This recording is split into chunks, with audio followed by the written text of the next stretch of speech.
We're going to talk about it just for a little while. Ladies, I want to talk about something real, something I feel like a lot of you can probably relate to. So here's the thing. You want love, right? You're praying for it, maybe even putting yourself out there. I see those responses on those relationship readiness assessments when some of you do indicate that you are currently searching for love in some way. But it seems like it keeps slipping through your fingers. It seems like you get a little close and then something happens with that guy or that relationship or whatever the case might be. And let me tell you a little bit of the truth, and that its hidden wounds might actually be blocking what it is that you're desiring and praying for. Of course, I have to let it be known, if you're tuning in for the first time, I am Coach V, the New Love Strategist. I am a trauma-informed coach. Of course, I am all about helping ladies when it comes to breaking those patterns so that they can win at love. I am all about strategy. I am all about just balancing many different things in order to be that person that can help women when it comes to unpacking some things that they might be unaware of so that they can get to where it is they want to be. So when I say that there might be some hidden wounds that are interfering with where it is that you want to be when it comes to a healthy relationship, what exactly is that? What the heck do I mean? So ultimately, a hidden wound is going to be any type of unhealed pain from past experiences that you have normalized or even buried, right? So it's something that can be stemming from, again, something, whether it's from your childhood or not, any type of trauma, emotional disorders, whatever the case might be. And one thing I always like to clarify, it's not just the big trauma, right? It's not just about abuse, heartbreak, abandonment, whatever, but it could be those subtle wounds like rejection in childhood. It could be harsh words from a parent. It could be betrayal from a friend, whatever.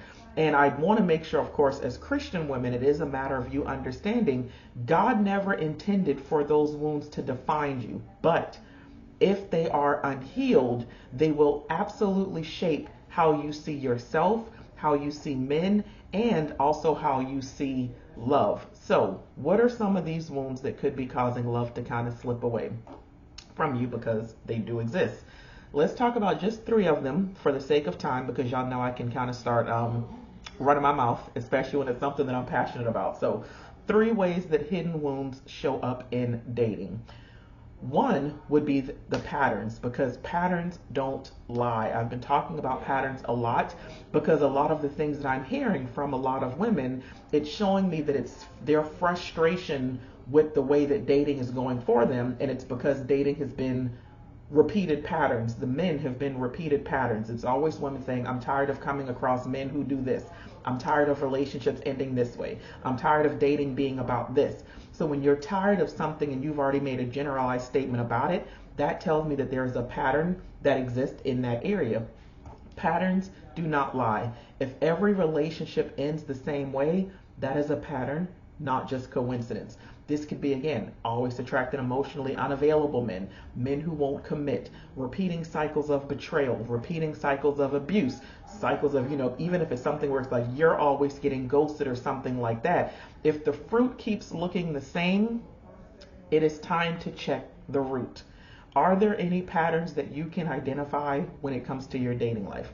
Even if you were to look at the past three relationships, right, or the past three guys that you dated or were romantically involved with, are there any patterns that exist that you can identify? Patterns tell so much, and those patterns, they are tied to something deeper, and it is some type of unhealed wound that you are at this moment completely unaware of, right?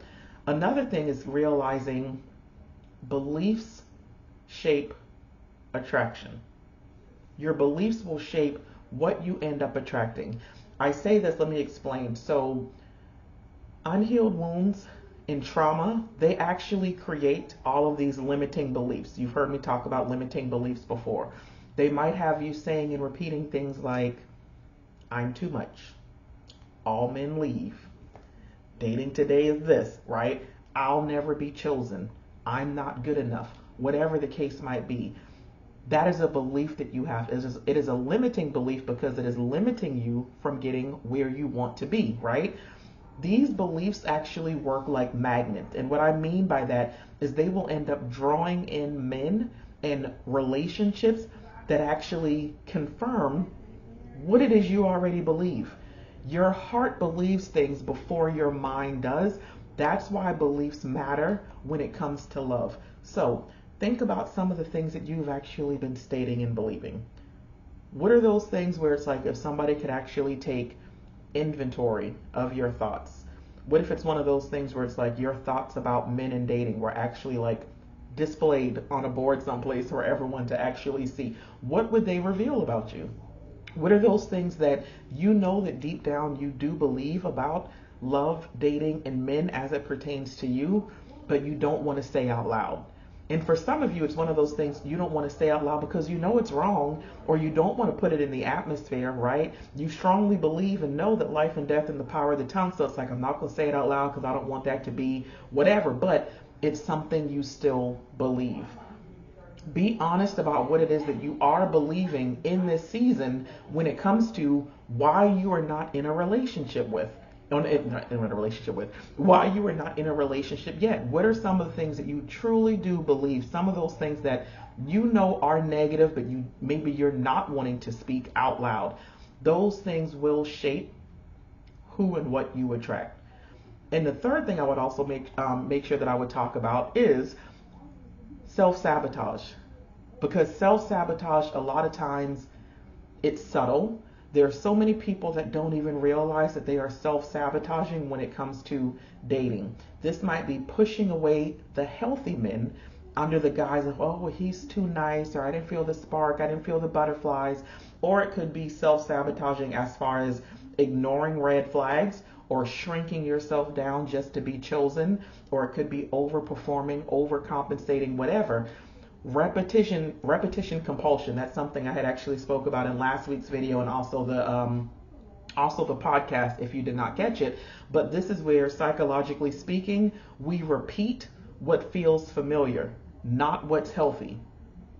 You will repeat the things that feel familiar to you, not the things that feel healthy. So if you have been in those patterns where relationships have been the same, even though you want different, you have not actually done the work in order to get different. So you're going to keep repeating what is familiar, even though it has not been beneficial for you.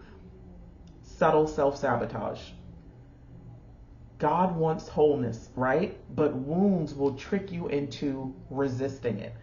But please know, of course, this is all just showing that there's some healing that's overdue. And healing makes so many different things possible for you, right? Like when you actually take the time to truly do the work and heal, there are things that now become available to you. There are now all of these different possibilities. And what I mean by that, first, reset. I talked about reset, I think maybe that was like 2 videos ago or something like that. But reset, what I mean is that when the wounds are actually healed, you're going to see yourself differently. You're going to see yourself more clear, and you're therefore going to start choosing differently. There's going to be a reset of sort that is going to exist once you actually start your healing process. Another thing would be vision. Healthy, aligned relationships actually become possible because you're no longer dating from pain, but now you're dating from truth. So when you actually heal, you will realize that you have a vision that is actually present and possible as well. Healing is also going to help you when it comes to connecting to self-love. Y'all know I talk about self-love a lot. That is the catalyst to you discovering real love. When you honor yourself, you stop entertaining what dishonors you. That is the absolute truth. So I want you to identify and really think about what stood out to you in this video. When you think about how you feel about not being in a healthy relationship, when it feels that love is slipping away, what can you own up to and say, hey, this is something I didn't realize, or this might be my problem. This might be something for me to pray more about. This might be something for me to go a little bit deeper on. If you see yourself in any of this, I don't want you to condemn yourself, right? That is not the goal of any of my training videos. Awareness is the first step to freedom. It is all about you being aware of the issue first and foremost, and then deciding that you are going to actually do something about it. You've probably heard me talking, of course, the upcoming workshop. I'm running it back, Stop the Trauma. This is going to help you when it comes to uncovering those hidden wounds. It's going to help you when it comes to breaking patterns and resetting your love life with God's truth and real strategies. I would love for you to be a part. It is going to be next month on the 20th, live for 2 hours, only $49, limited spacing. All right, I will drop the link so that you can register. As long as you are registered, you will get access to the replay. Okay, so make sure you come on into the room. But listen, I do want you to understand love hasn't passed you by. You're not far gone. You're not broken, none of those things. But it is time for you to stop letting those hidden wounds write your love story. I want you to heal so that you can finally discover the love that you have been praying for.